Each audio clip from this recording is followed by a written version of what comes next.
10 o'clock on your Tuesday morning. Welcome in. It is the Garnet Trust Hour brought to you by Krantz Heating and Cooling.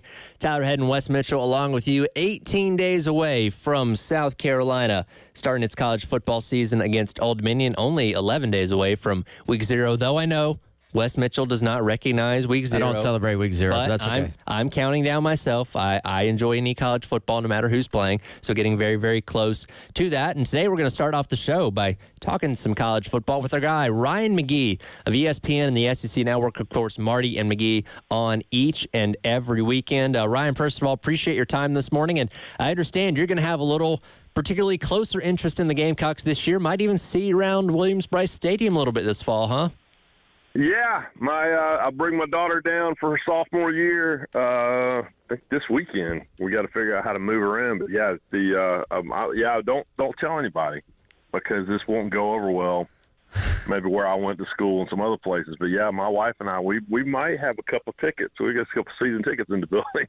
So yeah, Beamer loves to give me a hard time because I was with my daughter at a game last year for her freshman year, and I just had on just like a black shirt. He's like, dude, we got to get you some stuff with some logos all over it. I go, man, I don't need stuff thrown at me during these games. So I said, but I do have a rooting interest. But yeah, no, I'm excited to get going, excited to get football started. Brian, it's Wes. Appreciate you doing this, man. I'm always kind of curious to see sort of the almost the anatomy of how a player becomes a household name and how you sort of start to hear the little rumblings locally and then it extends out a little bit more and then maybe eventually a guy becomes a national name. I'm curious. So obviously Norris Sellers is a guy we've heard a lot about around here, and there are pretty high expectations even though this will be his first year as a starter. What have you heard and what are kind of your expectations for Norris on more of like an SEC-wide level?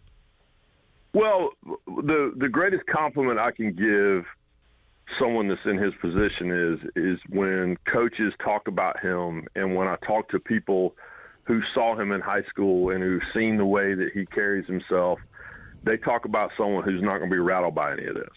And not in like a super arrogant, cocky, y'all should watch me play kind of way. It's just a quiet way of taking care of business. So how do you do your work? And, it reminds me a lot of Shane Beamer. Which is, there's stuff that Shane does that's flashy, and he does social media, and he's a phenomenal recruiter. We all know that. But at the end of the day, the coaches love him because he just loves to coach football. And so that's what I hear about Sellers, and I think that's why he's going to be good for this job. And so it's, he doesn't come in – there's no predetermined stories about him. I'm a Spencer Rattler guy, always have been. It always drove me crazy. The stories that were attached to him because he chose to be on a streaming show when he was in high school, and because some former coaches might have poisoned the water against him when he was changing schools, it drove crazy. Because once you saw him play and you saw the way he worked and you saw the kind of a teammate that he was, if you knew the truth, you knew the truth. And eventually the nation came around on that. And so with Sellers, there's none of that. Like, it's just him. And so I'm really, really curious to see and anxious to see. But we're living in an era, guys, where, it's nothing for these young quarterbacks. I mean, I grew up at a time where, it's kind of like the NFL used to be. You had to bide your time. You had to wait. You got to football when you were a junior and a senior, and then you took over. And in the case of Sellers, in the case of college football now, you're in the door as a teenager, and you're running the offense of a premier program. And from everything I've heard, he's not going to have a problem doing that. Again, talking to Ryan McGee of ESPN. As you mentioned there, you have a relationship with Coach Beamer. And look, we cover this program each and every day. We know he's not on the hot seat, though there's kind of a national narrative out there that he might be. But this is certainly a critical year because last year was a step backwards, going 5-7 after having 2 years of overachieving. Knowing Beamer the way you know him, how does he approach this year? And is he up for the task of having that pressure on him, knowing he's got to get this team back to at least a bowl game at minimum?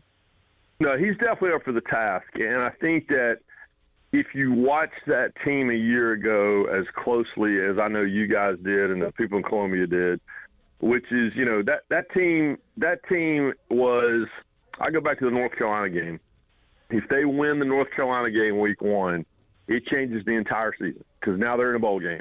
And now they're doing all this. But I knew it, you guys knew it. 2 drives into that game, I was like, oh, no, they're in trouble. because that offensive line was not ready. They just weren't. And Rattler was already running for his life. It was clear they were going to run the football. And so what have they done? Those are the things they've done to fix. And so I think they're going to. The focus I see on his face tells me that he knows that he has a chance to turn it around even quicker than people think that he can.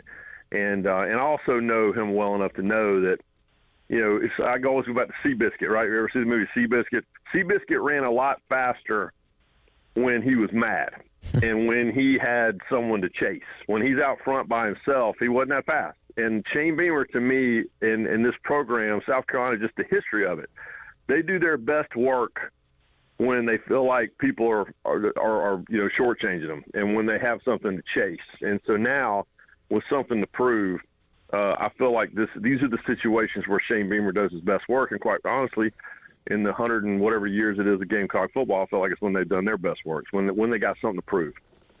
Speaking of something to prove, Ryan, as always, brutal schedule for South Carolina, but I do think it's always interesting. On paper, you kind of go through and you think you know what you're going to see from the teams on a schedule, and every year, inevitably, there's a team that maybe overachieves from what kind of we've all decided we expect from them, and then there's obviously the opposite, maybe a team or two that underachieves, and so you have to play the schedule out, and it's very difficult. I feel like when people start to predict games from week 6, week 7, week 8, I'm like, we don't know what those teams are going to be quite yet, but when you kind of zoom out and look at the SEC as a whole, is there a team or two on either end of that spectrum for you personally, either like, man, I think we're not talking about that team enough, or the other end, maybe I'm not quite sold on this particular team? Well, I'll say this. I don't think people nationally are talking enough about Georgia's schedule. Have you seen this thing? Mm-hmm. Like, this is a monster, and no one's talking about it. Like everybody's talking about, everybody's joking, but also serious about Oklahoma has gotten this welcome to the SEC schedule. But have you seen Georgia's schedule? I mean, it's not just about who they're playing, but it's about when they're playing them. So, obviously they got the Clemson game in Atlanta. They go to Kentucky, which by the way, is such a massive game for South Carolina week 2. But then they go to Alabama. They got Auburn the first weekend of October. And then their regular October, they go to Texas, they got Florida, and then they go to Ole Miss, and then they have Tennessee in 4 straight weeks. I don't see any way that Georgia comes out of the regular season undefeated. And I understand we're in a 12-team playoff, and it probably doesn't matter like it is, but it's going to matter if they don't get a bye. And so I think they're the number 1 team in the country, and I don't think it's that close. But I look at that schedule, and I just don't – I'm not sure they could get through the regular season undefeated. And if Georgia has a loss, or if they have 2 losses, it is going to turn the entire season inside out. And so I don't think that's – people aren't talking about that enough. And then on the flip side of that, I don't know that nationally – I think within the SEC they're getting their attention. But nationally, I don't know if people understand how good Ole Miss is. I understand they lost their starting running back to Ohio State and all that. That doesn't matter. To me, the 2 best transfer portal coaches in the country are Lane Kiffin and Shane Beamer, as far as grabbing guys and finding the guys and the ones that can go into certain spots. And I just know, our Marty McGee Talking Season specials are airing right now on SEC Network last night and tonight. And if you saw it last night, you saw Lane Kiffin. And he's almost subdued. And some of that obviously is because he lost his father right before we interviewed him. But a lot of that, too, is he knows what he's got. And so I wouldn't be surprised if when we hit November, people are saying, oh, my gosh, Georgia's got 1 or 2 losses. What's happening in Athens? And they're also going, oh, my gosh, Ole Miss hasn't lost a game, and they might not lose a game this year. No doubt, no doubt. And so Ryan, you mentioned that week 2 matchup, South Carolina and Kentucky. It's almost like any way you frame that thing up, such a big early season game for both programs. It's not like I hate when people just throw must win out there because it's a long season. But no doubt, man, you start trying to count wins for either of those teams after that game, and it's a lot easier to find 6, 7, 8. If there's a win in your column for South Carolina or Kentucky, both schools breaking in new quarterbacks. What can you tell us about Kentucky from what you've seen and kind of the expectation there? Well, first of all, I'm older than you guys, and so it is still weird to live in this era where Kentucky wins 10 games a year every year. I mean, literally, I think during the Stoops era, certainly over the last 10 years, they've averaged almost 9 wins a year, which is crazy to me because I grew up in an era where Kentucky was like Vanderbilt. That's just you picked up your wins against those two and you moved on to everybody else. But yeah, that game week 2, you don't want to call it must win. But I mentioned that North Carolina game week 1 a year ago for South Carolina. That's what game week 2 feels like this year because it is going to have a massive impact for both of these teams on where they're going to play during the holidays, if they have a chance to play during the holidays. So what bowl game are you going to be in? This is the game that's going to determine that. And also, I'll go back to Kentucky in a second, but South Carolina fans, don't overlook Old Dominion. Don't get mad at me for saying that. They're pretty good. Like, I think again, we're living in an era where you just see ODU, you're like, oh, whatever. That's not who they are anymore. They're really good. But the Kentucky is they're just solid. I mean, they had you talk about transfer portal. They've done a tremendous job of grabbing guys out of the transfer portal. They got just enough starters back. They traded Arkansas, Missouri, and Mississippi State for Ole Miss, Auburn, and Texas. So the schedule does them no favor. So they're in a very, very similar situation to South Carolina, which is they need to really get whatever wins they can get early because I tell you, something they have going for them is that they have South Carolina coming in week 2. They have Georgia coming in week 3. And they're already talking about that. I did a radio up there a couple of weeks ago, and all they want to talk about was that Georgia game week 3. So South Carolina could sneak in that door and make their September very miserable because they're already talking about not the game in week 2, but the game that follows that. I guarantee you Stoops isn't because that man, all he does is take care of business. But I can tell you that Big Blue Nation is already talking about that Georgia game week 3, one of the biggest home games they'll ever have and have ever had. And that might be an opportunity for South Carolina to go in there and raid the trophy case. Ryan, last one for you here. I got right about 2 minutes before we have to hit a break, but you've been covering this conference for a long time. So many stories going into this season. Nick Saban retiring, Kalen DeBoer taking over, Texas and Oklahoma coming in, the new playoff. What is going to be the dominant narrative around the SEC this fall? It's going to be how many teams can they get in the playoff and how much the conference hurts or helps the number of teams you get in the playoff. Because this is going to be the first year where, they could get 4 teams in. Anyone from the commissioner's office will just look at you and say, I think we'll get 4 teams in. And some people are even talking about more than that. And so, but that being said, the schedule is so difficult. Can you still get 4 teams in? Can you get 3 teams in if everyone in the conference has 2 losses? Because there's a definite doomsday scenario where everyone you beat each other up.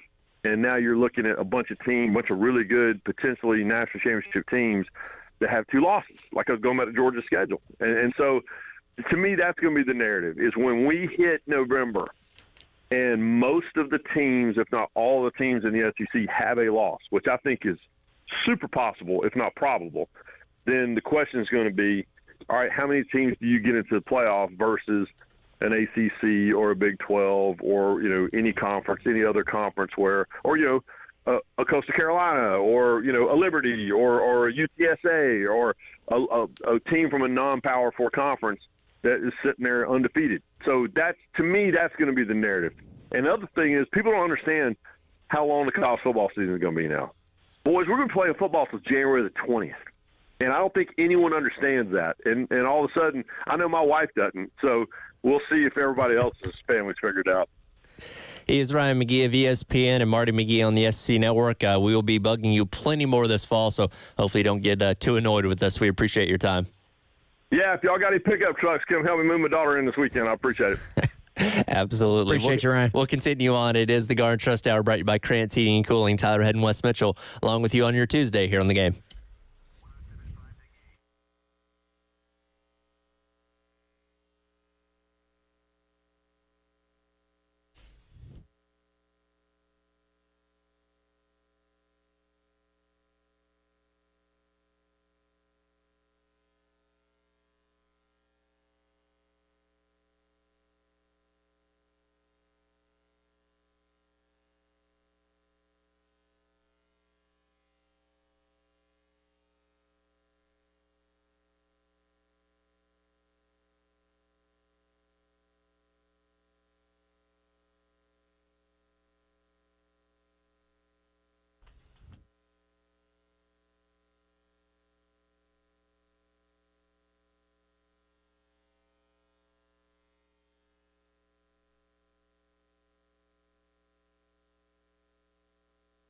All right, guys, you're well aware by now of our friends over at Classic Roofing. Head on over right now, classicroofingsc.com. Get more information on their services, and you can set up a free estimate or just call them today, 803-590-7870. One of the great things about Classic Roofing is that when you do business with them, you're going to be dealing with one of their owners, Joe Reeder, Max Sawyer, two friends of mine, two local guys who live here in the greater Columbia area. And so you're not going to be talking with somebody way down the line. Every single job site, they're going to drop by. They're going to make sure that everything goes smoothly for your roof, whether that is a just full entire roof replacement, whether that's a repair, whether that's something in between. And again, like we always tell you, if it's a residential project, a commercial undertaking, or really anything in between, they're going to take care of any and all of your roofing needs. Call them today, 803-590-7870, or head on over to classicroofingsc.com.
Welcome back in. It is the Garnet Trust Hour brought to you by Krantz Heating and Cooling. Tyler Head and Wes Mitchell along with you on your Tuesday here on the game, and appreciate Ryan McGee again for joining us in that first segment there. We talked a lot about Kentucky and that huge game South Carolina has coming up in week number 2. Just in that last commercial break there, some interesting news coming out of Lexington in regards to one of their key players on offense. Yeah, so they're starting running back Chip Trainum, transfer from Ohio State. This is according to, let's see, who reported this first? Matt Jones, KSR, one of the top guys there he has a broken hand. This says he will be out 3 to 4 weeks.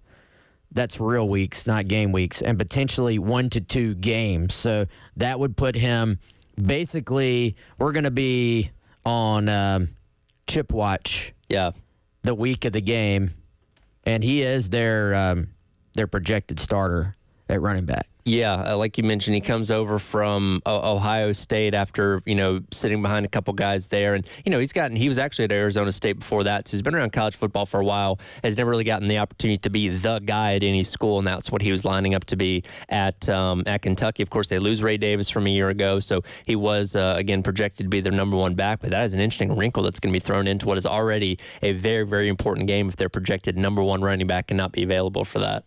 Yeah, and certainly you're glad that it's not going to be a season-ending injury thing for him. You look, dude, so they noted on this same article, you look around the college football world, and already, and so to put a local spin on it too, I don't blame South Carolina at all for being like, hey, Rocket, at this scrimmage, you can just watch. Like, right. you can hang out over there because C.J. Baxter, big injury at Texas, I think he's out for the year. Reuben Owens at A&M, both out for the year. And then Montrell Johnson Jr. at Florida has missed time and is apparently, his status is in question after having his knee scoped and missing time during training camp, officially listed as week to week. So some important cogs in these running games around the country that are currently either dealing with some things or already out for the year. And as you mentioned, that makes you all the more okay with Rocket Sanders being on the shelf, which, again, we know what we have in Rocket Sanders, and you want him to be as healthy as possible when the season gets here. I've even said that first game, you probably have him on a pitch count then just to make sure that he's as good to go for that Week 2 game against Kentucky, which, again, you're going to need him at full strength there. But, looking at Kentucky's, running back room, again, they lost Ray Davis last year, who was a 1,000-yard back after transferring over from Vanderbilt. They don't have anybody in that room, if Chip Trainum is not able to play, that has rushed for more than 20 carries in their time last season. So it's a relatively unproven room, including Chip Trainum, who again has been a number 2 or number 3 guy in his college football career so far. But definitely if they lose him, then you got to wonder where they're going to return next. Yeah, I'm guessing is Demi Sumo Karngbe, who actually took a visit to South Carolina briefly as a transfer from NC State. He transferred in last year, was kind of a second or third back. They used him almost as like an H-back type, caught the ball a little bit last year. I wonder if he is next in line. They also mentioned Jamarian Wilcox and Jason Patterson. Frankly, don't know much at all about either one of those guys. But Demi was a guy that we were kind of tracking as potential addition to South Carolina's backfield last year. Carolina never really pushed. Kentucky did. And he ended up there. And NC State people were always high on his potential, but obviously at this point it appears he was still going to be the backup, and you would assume the backup for a reason. So I think that is potentially noteworthy for them. That not to get ahead of ourselves, because Ryan did sound the alarm on ODU. You caught that? Got to respect the Monarchs, man. Hey, I don't take that as I don't think he was just throwing that out there. And look, Ryan McGee is as ingrained in everything when it comes to college football across the board. And, especially a place like Old Dominion that's just up the road there in Virginia. I imagine he knows more about that program than most average people around the college football world do. So, yes, heed the warning that Ryan McGee gave us to not take Old Dominion lightly here in a couple of weeks. Yeah, by the way, I wondered what his connection was, because I was at a game last year, and I normally don't do the press box thing. I just go to the games. I was in the stands, and I was leaving the game, and I triple-taked, and I was like, wait, who is that? I know that guy. Yeah.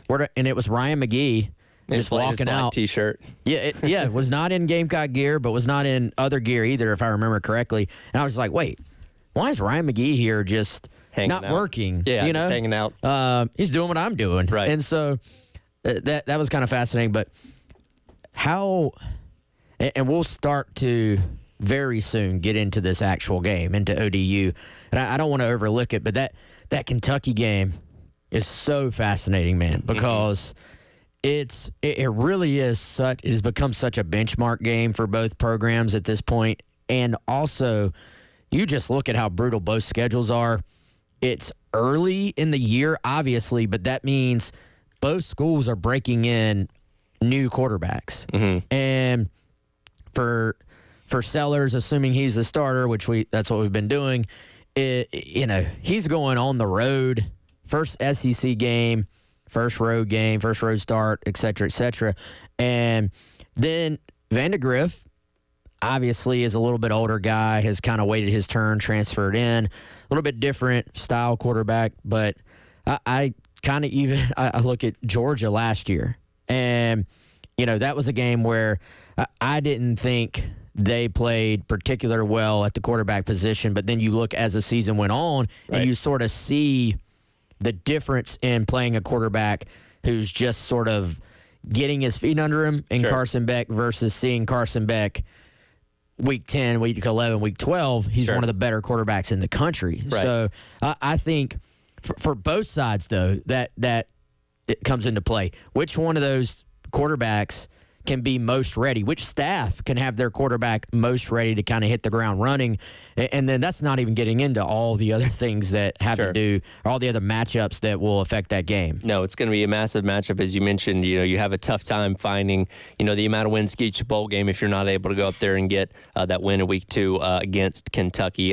Kentucky is not a team that has made their way into the top 25 to start with the initial AP poll that came out yesterday, but a lot of South Carolina opponents are on that list. We'll dive into that coming up next. I want to remind you, though, coming up the end of next week, Friday, August 23rd, it'll be our Summer Golf Classic out at Charwood Golf Club in West Columbia. Going to be raffling off football season tickets and also crowning our Ultimate Gamecock season ticket winner out there next Friday. If you want to take part, sign up your foursome by giving Charwood a call at 803-755-2000. Again, 803-755-2000. Take part in our 107.5 The Game Summer Golf Classic. The AP Top 25 coming out yesterday. What does South Carolina's opponents fall on it? We'll dive into that next. Garnet Trust Tower brought to you by Krantz Heating and Cooling here on your Tuesday on The Game.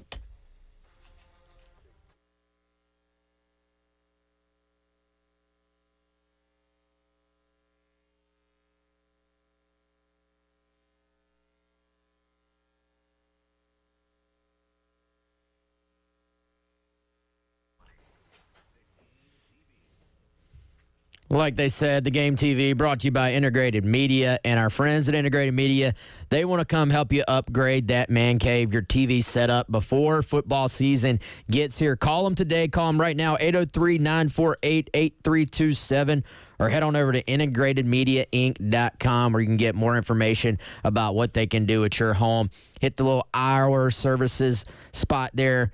They can tell you about the smart home stuff they can do, the home theater stuff, audio, anything audio and video basically at your house they can handle, TV installations, and of course security and cameras as well. No better time than right now to upgrade your TV setup as you get ready for football in a couple weeks. And maybe it's something as simple as just hanging a TV because you're not quite comfortable doing it yourself, or maybe you want to kind of go all in on that man cave or home theater system with surround sound and all the bells and whistles. Either way, whatever it is, head on over to integratedmediainc.com and they're going to take great care of you.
Welcome back in.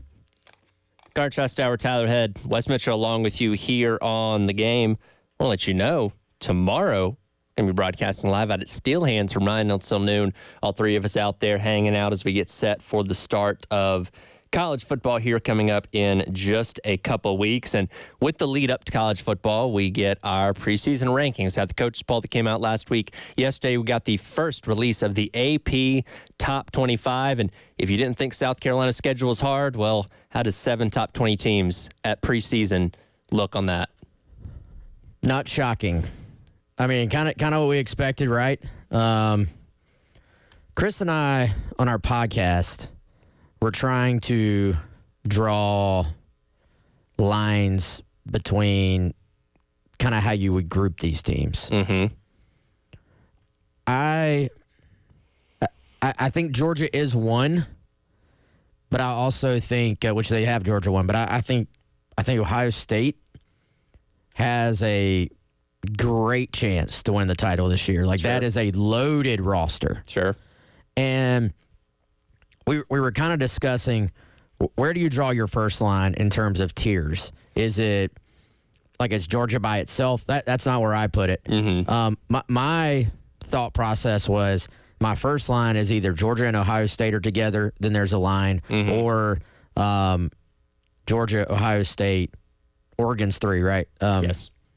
My line was after Oregon, because I think Oregon almost quietly has a loaded squad, and they bring in a veteran upgrade at quarterback. Right. Yeah, Dylan Gabriel coming over from Oklahoma. That's a really good question. In terms of like teams that I think are legitimate contenders, I think you could bring that line all the way down to like 6 with Ole Miss, because you got Georgia, Ohio State, Oregon, Texas, Alabama, and Ole Miss. Yes, obviously very SEC heavy there in that little group there. But, you know, when you get past that, you definitely see a difference, because you go to Notre Dame, Penn State, Michigan, Florida State, like good teams that very much have a shot at getting into the playoffs, but I don't think we're looking at them as necessarily among the favorites to win the whole thing. So, yeah, I agree with you. You're either grouping Georgia and Ohio State together, or I think you kind of put these top 6 as like true contenders based on what we know right now. So do you think there's a huge distance between Ohio State and Oregon? I don't think it's a huge difference. I think there's a little bit of a gap there. And again, these teams are going to play each other in the regular season, may very well play each other again at the Big Ten championship game in December, and could play for a third time in the college football playoff. But I, like many people, would give Ohio State the nod right now. And again, Oregon's coming into a much more physical conference. Look, they've played high-flying football for a long time out there in the Pac-12, and it's worked well for them. Dan Lanning, a defensive-minded guy coming from Kirby Smart's coaching tree, so he knows what it takes to contend in those kind of leagues. But it's still, that's a brutal schedule they're going to have, and a tough league they're going to be playing in. So I'm interested to see how they handle that, but I do think they're going to be one of those teams that makes it into the college football playoff out of the Big Ten. You know who I feel like just kind of didn't get enough love? Who's that? Michigan. Like, I know they're breaking in a new coach, new quarterback, but to have Michigan behind Penn State, which still, Penn State has not proved at all that they can win the big games in the Big Ten. Right. And, you know, like, to me, that's kind of, like, if I'm kind of new coach Sharon Moore, like, I feel like he was very, obviously he was the coach for some games last year. Yeah. Was incredible. This is not your typical new guy takes over situation. Like, he was ingrained in everything they did last year. And they got a lot of guys back on defense. Yeah, you lose McCarthy, you lose Corum, guys like that from the offense. Donovan Edwards is back. They should still be a good team. I don't know if they're a national championship caliber team, but I agree with you. I think putting them behind Penn State is a little bit of a slap in the face, though they are a team. This is from Cole Kublik. In 18 of the last 20 seasons, a preseason top 10 team finished the year unranked in the AP poll. I think a lot of people are pointing at Michigan as maybe being that team that could fit that narrative this upcoming season, because there is a transition going from Harbaugh, going from those guys that did help you lead to a national championship, to a bit kind of a fresh start now. Yeah, I'd be shocked if they fell that far, me personally. But, you know, we'll see. I mean, somebody in the Big Ten is going to get humbled Yes. is probably the best way to say it. And it maybe won't even be that they're a bad team. It's just they are going to get the full SEC experience in terms of like having to be ready just about every single week. Right. And I tell you, looking through this thing, you know what else stands out to me? For one, there's still a heck of a lot of respect for Alabama at 5. I mean, to be breaking in a new coach who replaces now, granted, a coach that just seems to not lose. Right. You are breaking in, like you're replacing what is, I wouldn't even say arguably, what is decided to be the best head coach of our kind of current generation, of our era. Right. And you're still 5 in the nation. Like that's a lot of respect for what you are as a program and what your roster is, I feel like. And I feel like we all kind of give Alabama the benefit of the doubt until proven otherwise, because they didn't have a mass exodus of players. You had a couple guys like Caleb Downs went to Ohio State, had a couple guys that went to Texas, but for the most part they are still a loaded roster like Alabama's had each and every year. And Kalen DeBoer's a guy that's won everywhere that he's been. So I don't know if you're going to pencil them in to be in the national championship in year number 1, but they're certainly a team that should still be in the mix and be a team that should make the college football playoff as well, until we see something that tells us otherwise. You know who they're not giving the benefit of the doubt to, because the way they finished last year, losing the number 1 pick, Southern Cal. Yes. Seeing them all the way down here at 23, like, to me, think about the amount of hype for that program when they hired Lincoln Riley. And this is a big boy hire. We're going out. We're stealing one of the best coaches supposedly in the country from another blue blood program. Like, look at us. We're Southern Cal. We're kind of staking our claim to where we are as a program nationally. Right. They're down here at 23 and nobody's even talking about them. And so that, to me, maybe it's fair, but that just highly catches my attention as being a team maybe if something goes their way early on that could surprise this year. Another team, one that Southern Cal actually played in the last week of the regular season, Notre Dame, coming in at number 7. They quietly, if you can quietly go 10-3, they quietly went 10-3 last year, losing to Ohio State, Clemson, and Louisville as well. But they're a team. They bring in Riley Leonard at quarterback from Duke, replacing Sam Hartman. Like, this is year number 3 under Marcus Freeman up there. Like, this is a team that could, and they don't have to, worry about conference championships and all that kind of stuff. They could, with a very workable schedule, find their way into the college football playoff this year. Don't you feel like, and Notre Dame is one of the examples of this, would you be shocked, like, if this was Notre Dame's year? At the same time, would you be shocked if they were the team that ends up outside? Like, I feel like you start getting past those first few teams we talked about. Sure. There is a ton of parity. Like, this could be a bonkers season in terms of upsets and teams moving up and down within the sort of confines of that top 25. Because I look at Notre Dame, I always feel like, from a big picture standpoint, when a new coach comes in and they are not they're not a proven head coach. Like, right. Freeman, great defense coordinator, is taking over as a head coach. You're starting to get into year 3. You're starting to get into, it is your program. Like, your fingerprints in terms of your roster and how you do things are now firmly on this thing. And sometimes that's when you start to see a program maybe take a step back. However, on paper, you look at adding Riley Leonard, who was quietly one of the best quarterbacks in the entire country last year. And then another guy who I think maybe isn't being talked about, but Chris Mitchell, who's a transfer in from Florida International, maybe. Speedy, very talented transfer wide receiver, added to that mix. For one, Riley Leonard's very fun to watch, very likable kid. I like, at least on paper, I like Notre Dame better than Penn State. They're one spot ahead of Penn State right now.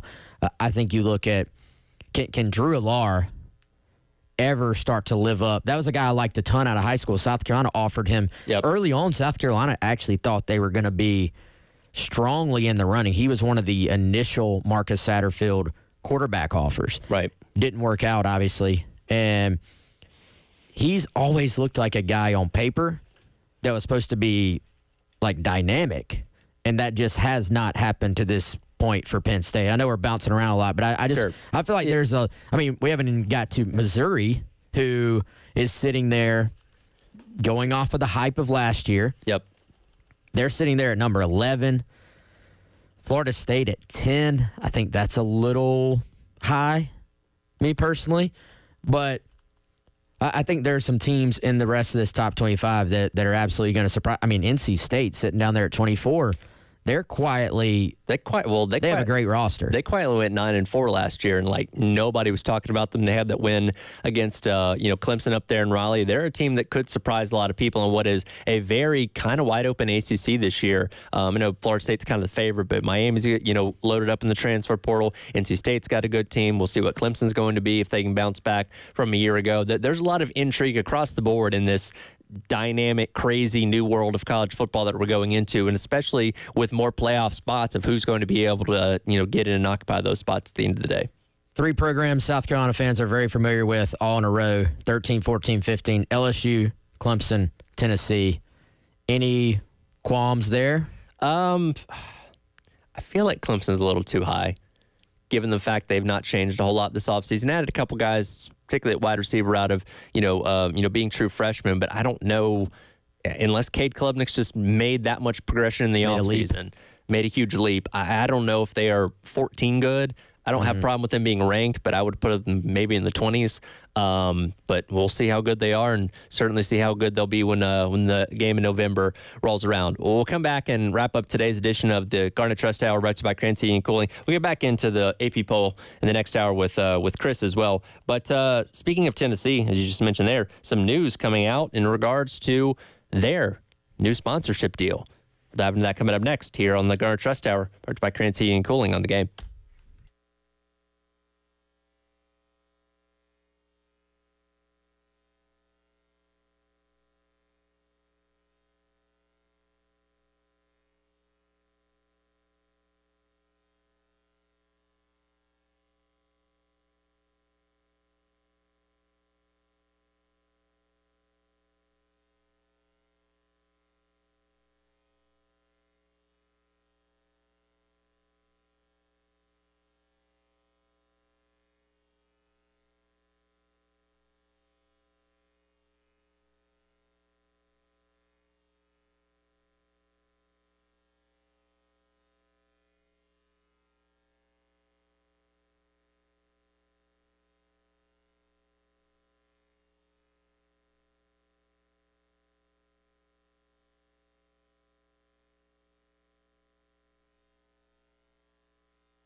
Welcome back in. Garnet Trust Hour, Tyler Head, Wes Mitchell, along with you on your Tuesday here on the game.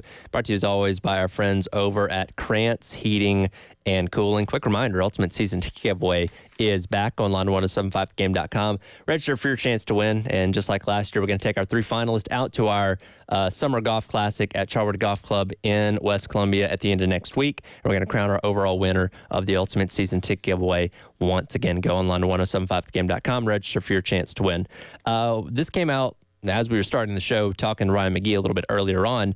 Tennessee has inked a 20-year deal with Pilot Flying J Truck Stops. It's going to include on-the-field logos, and Pilot's going to be the presenting sponsor of the Neyland Stadium renovation project. Just the latest in what a lot of schools around the country. We just had the Pitbull deal with FIU last week of seeking alternative streams of revenue when it comes to paying into their respective athletic associations. I mean, this is smart, right? It's very smart. Pilot is in Knoxville. I don't know if I knew that. The Haslam family is very well connected to the University of Tennessee. Do we have a dollar figure on this, Tyler? I have not seen a dollar figure. One. I just know it's a 20-year deal. Whew. And we will see a Pilot logo somewhere on the field as a part of this deal. Now, we've seen logos before as far as like actual sponsorship of the stadium. Like you have Jones AT&T Stadium out there at Texas Tech, so you get the AT&T logo on the field. But this is just Kroger out there in Lexington out there with Kentucky. But this is just a presenting sponsor of the Athletic Association that will now be making its way onto the field. Yes. I've never seen a presenting partner of a renovation project, which is what this is. And I'm not privy to know exactly what's going to go into that renovation project, but I imagine something pretty significant, and I don't know what else you can add to Neyland Stadium, but sounds like some big things coming out there. Well, have you been out there? I've not. It's obviously one of college football's unique stadiums, and you fit 100 and whatever thousand people in there, and the Power T entrance, all that stuff. There are parts of the stadium that it's just a dump, and so I do think there are a lot of areas of it that could be improved that aren't necessarily like if you're watching a game on TV, you don't necessarily notice, but the bones of it, there are areas that could be heavily upgraded, in my opinion. And so, obviously they've got some plans. They also, so Tennessee has some plans for around their stadium that are similar to the rumors of what South Carolina is hoping can happen around Williams-Brice Stadium. Now, they don't have as much land around Neyland as Carolina does around Williams-Brice, but I wonder if any of that is tied into this, or if it's just stadium improvements. Maybe so. And again, we don't have a number figure on that. This is coming out within the hour. I'm sure Tennessee may have a formal announcement about this coming up a little bit later. But again, as we're entering this new realm with NIL where players are on the precipice of becoming employees, basically within the year. We've talked about this $20 million, cap number figure for athletic associations. Schools are going to continue to explore these new avenues of finding ways to generate more revenue, bring in different sponsorships, whether it be on the field, on jerseys. The possibilities are kind of endless here. Yeah, I mean, this is a no-brainer if you can make this work, if you're Tennessee. And obviously, that family, I think they've been long-time financial supporters of Tennessee, and you do have to find new revenue streams. And this, I'm sure there will be Pilot logos all over the place, but it really doesn't affect your enjoyment of the game in any way. It's not even affecting the uniform. Sure. It's not in the form of another commercial. I think if you can find a match like this, if you're a school, sure, very few downsides to doing this, in my opinion. No, not at all. And again, this is something that, like you said, doesn't change what happens actually on the field when you're talking about playing the game. And sure, it may be something that strikes you visually at first, but you get used to it, as we've seen with literally every other form of sports when it comes to sponsorship on courts, on fields, on on baseball fields and all that kind of stuff. And again, it's smart on Tennessee to explore this avenue if they have the opportunity, especially with the relationship they have with the Haslam family and Pilot Flying J, to go ahead and bring them in-house to make this part of what, again, is a ever-changing model of college sports. And I'm sure Tennessee fans are used to seeing the Pilot logo all over the place anyway. So, very few downsides to this. And I would imagine we're going to see quite a few more deals around the country that are similar in structure to this one. I'm pushing for South Carolina to get a Buc-ee's deal. We need Bucky the Beaver at the 25-yard line. Need a patch on the jersey, the whole 9 yards. Beaver Nuggets for everyone. I'm all for it. That's my pitch. So we'll see what happens. And again, Tennessee inking that deal with Pilot for 20 years for on-the-field logos, as well as helping out with the stadium renovation project. That'll do it for today's edition of the Garnet Trust Hour, brought to you by Krantz Heating and Cooling. We'll dive into the Gamecock Central Takeover Hour, presented by Firehouse Subs, coming up next here on The Game.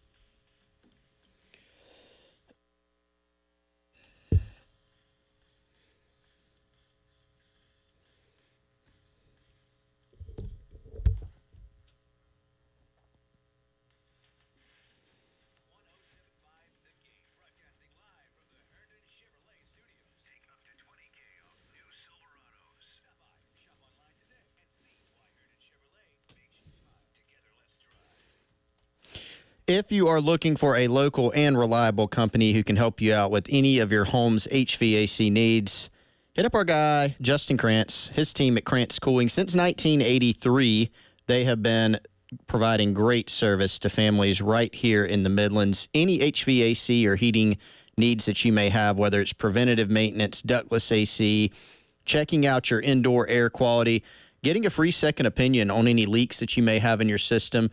If you need a new system, if you need to get out in front of some problems and see, hey, my system, I know it's pretty old, it's 10, 15, maybe even 20 years old. Do I need to look at getting a new system? What are my options?